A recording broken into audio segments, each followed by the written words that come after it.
What happens after a nuclear war? We all know about the mushroom cloud and the blinding flash, but what about the days, the weeks, the years that follow? It's a cascade of consequences, a domino effect that ripples through every aspect of our planet and its delicate web of life. We're talking about a global winter that would make the Ice Age look like a picnic. So buckle up, folks, because today we're diving deep into the devastating aftermath of nuclear war. Imagine this. A weapon detonates with the force of millions of tons of TNT, instantly vaporizing everything in its immediate vicinity. Buildings crumble, trees are uprooted and turned to ash, and a blinding flash of light scorches the earth for miles. What follows is a wave of heat so intense it can melt steel and glass. Then comes the shock wave, a wall of pressure that levels anything in its path, traveling at hundreds of miles per hour. And if you somehow survived all that, well, then you'd have to contend with the radiation.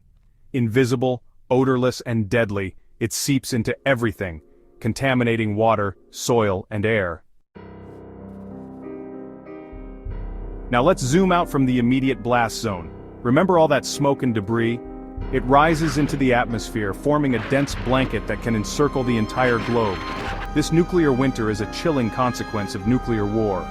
With sunlight choked out, temperatures plummet, and the planet is thrust into a perpetual twilight. Crops fail, ecosystems collapse, and the delicate balance of life on Earth is thrown into utter chaos. This, my friends, is the grim reality of a nuclear winter. We've talked about the blast, the heat, the fire, but what about the invisible killer lurking in the shadows? Radiation from a nuclear explosion doesn't just disappear overnight.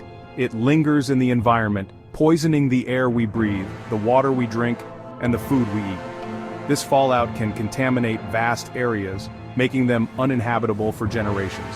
We're talking about increased rates of cancer, birth defects, and a whole host of other health problems that could plague humanity for centuries. So we've got a planet shrouded in darkness, poisoned by radiation, and ravaged by famine. What happens to society when the very fabric of civilization unravels? Imagine a world without electricity, without communication, without the basic necessities we take for granted. Supply chains collapse, economies crumble, and governments struggle to maintain order. Essential resources become scarce, leading to widespread panic, looting, and violence. The rule of law gives way to desperation and survival of the fittest. This is the brutal reality of a world grappling with the aftermath of nuclear war. In this new, desolate world, the fight for survival takes center stage. Millions are displaced, forced to flee their homes in search of food, water, and shelter. Borders become meaningless as waves of refugees overwhelm neighboring countries, stretching already depleted resources to their breaking point. Tensions flare, conflicts erupt, and the fragile remnants of global cooperation crumble under the weight of desperation. But the physical toll is only half the story. The psychological and cultural impact of nuclear war would be equally devastating. Imagine the trauma, the grief, the collective sense of loss that would engulf humanity. Generations would grow up in the shadow of this catastrophe, haunted by the memories of a lost world and the constant struggle for survival. It's a bleak picture, but it's important to remember that even in the darkest of times, the human spirit has an incredible capacity for resilience and hope. The question isn't whether life would survive a nuclear war. Life is remarkably tenacious after all. The question is, what kind of life would emerge from the ashes? Could small pockets of humanity rebuild? Could we learn from our mistakes and forge a new path?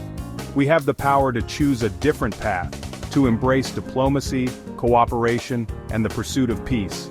The future of humanity rests on our ability to learn from the past and create a brighter future for generations to come.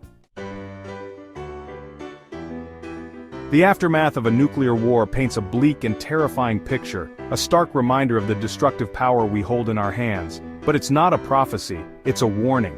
We have the power to choose a different path, to step back from the brink and build a future free from the threat of nuclear annihilation. This means investing in diplomacy, fostering international cooperation, and working tirelessly towards global disarmament. It means recognizing our shared humanity and understanding that an attack on one is an attack on all. Let's choose wisely, my friends.